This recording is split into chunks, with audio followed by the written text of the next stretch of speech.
Chapter 5, The Machine Disappears. As I stood thinking, I looked around me. The sun had set. There was a bright full moon coming up. I looked down from the small hill I had climbed. I knew I would need to find a place to sleep. I tried to spot the big building where I had eaten dinner. I saw the Sphinx.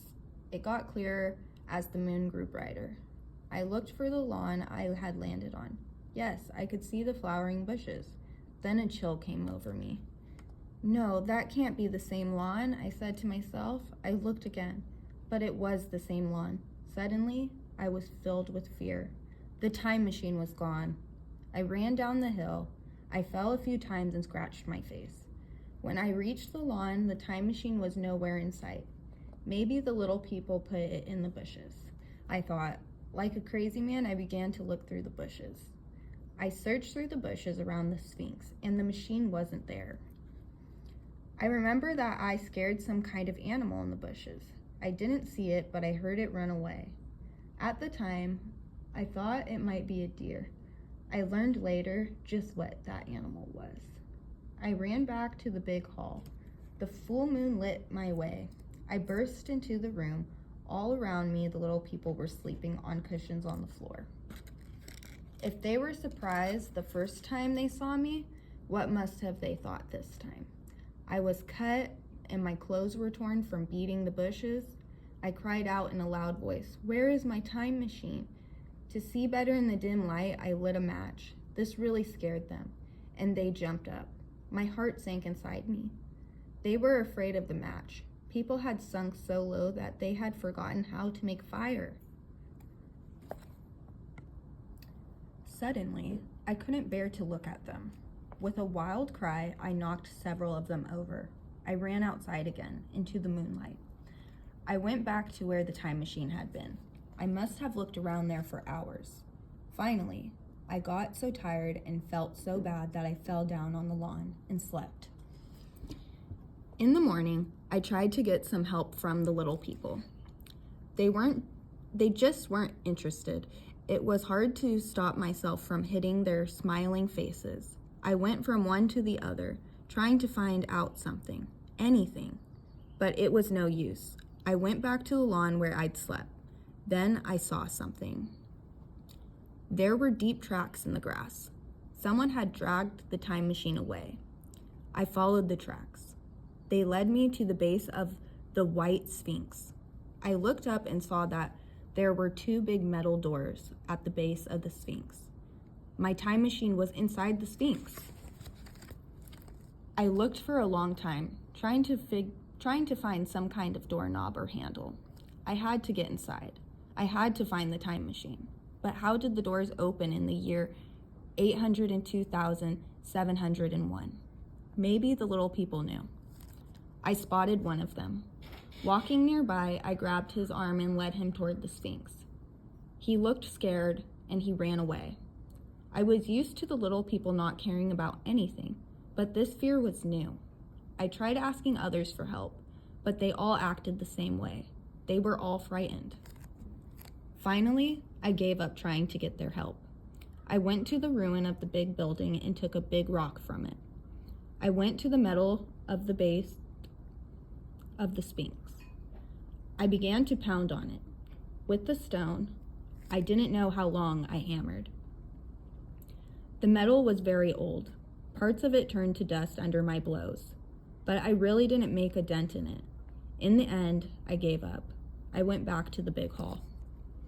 Everything was different. It was as if I had some sickness and the little people were afraid of catching it. For 2 days, no one spoke to me. No one even came near me. I thought that maybe the Sphinx was some kind of god to them. Maybe I had done a bad thing, hammering away at it. That's what I thought anyways. I was to find out later how wrong I was. During the next few days, I took the chance to really look around. I climbed the highest hills I could find. Besides the buildings and the Sphinx, only a few towers rose above the trees. They looked like big chimneys. I found another strange thing while I was walking around. There were deep brown holes in the ground. Low walls stood around them. At first, I thought they were water wells, but when I looked into one, I could not see a bottom. I dropped a rock into it. I didn't hear it hit the bottom. There was no splash. I took a piece of paper from my pocket. I dropped it down. I thought it would go down slowly, but in a moment, it was sucked down, out of sight. I hung my head over the ledge. From the darkness below, I heard a thump-thump sound. It was like the heartbeat of a huge animal. I wondered what was down in those holes. Other things bothered me. Where did the people's clothes come from? Everyone was well dressed, but there were no factories to make clothes. Where did their sandals come from? They were well made, but none of the little people I met could have made them. They didn't even know how to make fire. Who kept this world going? Then there was the question of my time machine. Someone or something had dragged it into the Sphinx. Why? And what were those wells without water? What were those strange tall chimneys? What were they for? I felt I had clues, but it was all still a mystery. It was like finding a stone with words cut into it. Some of the words were in English. The rest might have been in Chinese. Then, on my third day in the year, 802, 701, my break came. On that day, I made a friend. A group of the little people were wading in a stream near the big buildings. One of them slipped on a rock. She was caught by the fast-moving water. What happened next was hard to believe. No one tried to help her. No, it was worse than that. No one even paid attention. The poor creature was being carried away by the water. She was making little helpless cries. She might as well have been a rock or a tree. No one cared. When I saw that no one was going to help, I dived into the stream and pulled her out. She was cold, so I rubbed her hands and feet. In a few minutes, she came around.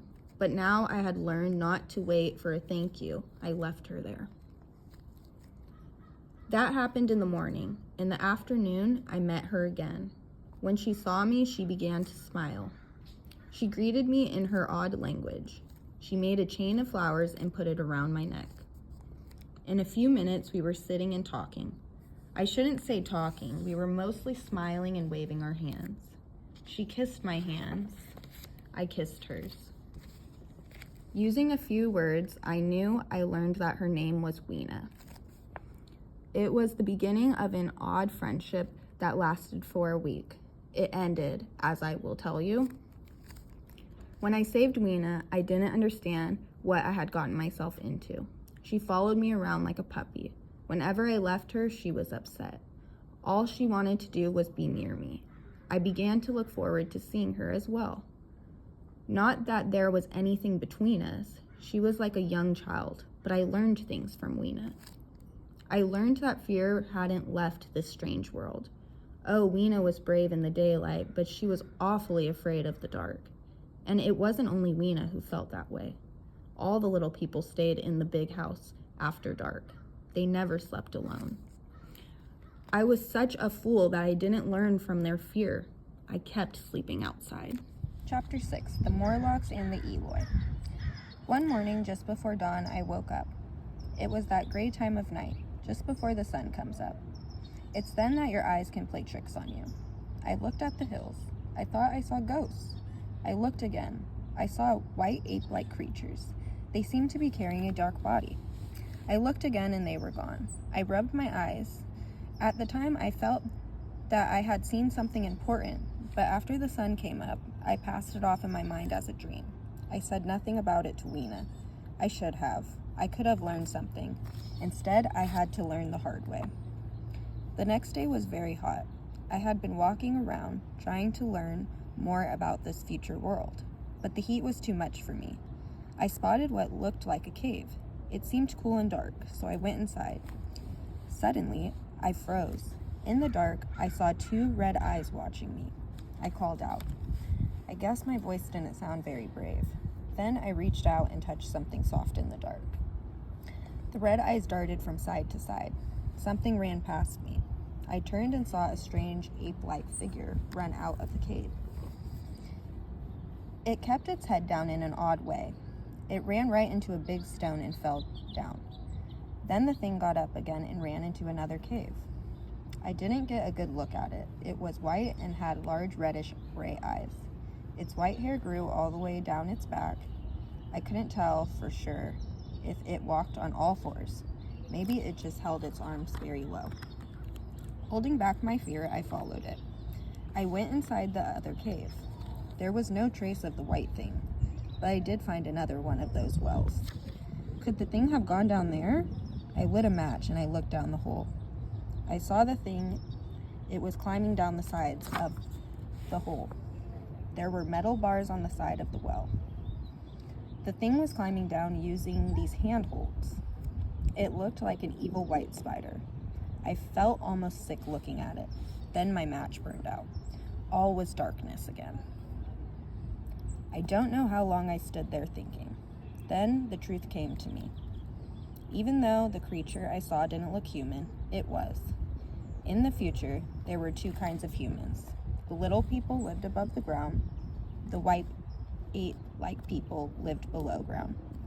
I understood why the thing had run right into the big stone.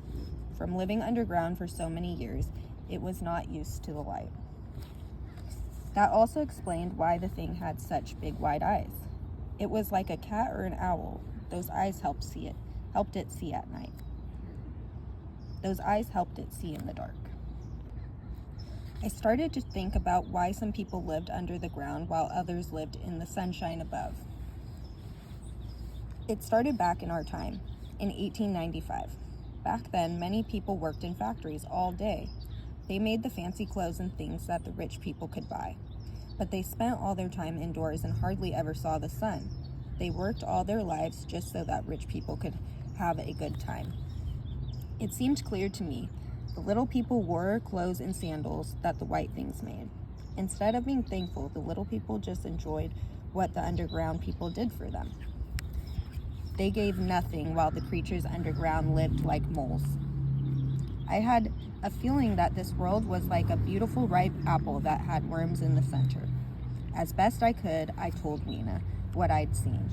She didn't want to talk about it. However, she did tell me that the things living underground had a name. They were called Morlocks. For the first time, I also heard the name of the beautiful little people. They were called the Eloi. I was disgusted with the Eloi. What did they do to keep things going? Nothing. The poor Morlocks made this world run. And what did they get in return? An awful life, underground. Weena tried to tell me more about the Morlocks, but I didn't know enough of the Eloi language to understand what she said. I tried again to understand. I asked Weena more questions. She broke into tears. These were the first tears I had seen in this world. Weena was nice, but I couldn't stand to see her cry. I stopped asking her about the Morlocks. I lit a match for her. She liked that. I think she thought it was magic. In a few minutes, she was smiling and clapping her hands, and I was lighting one match after another.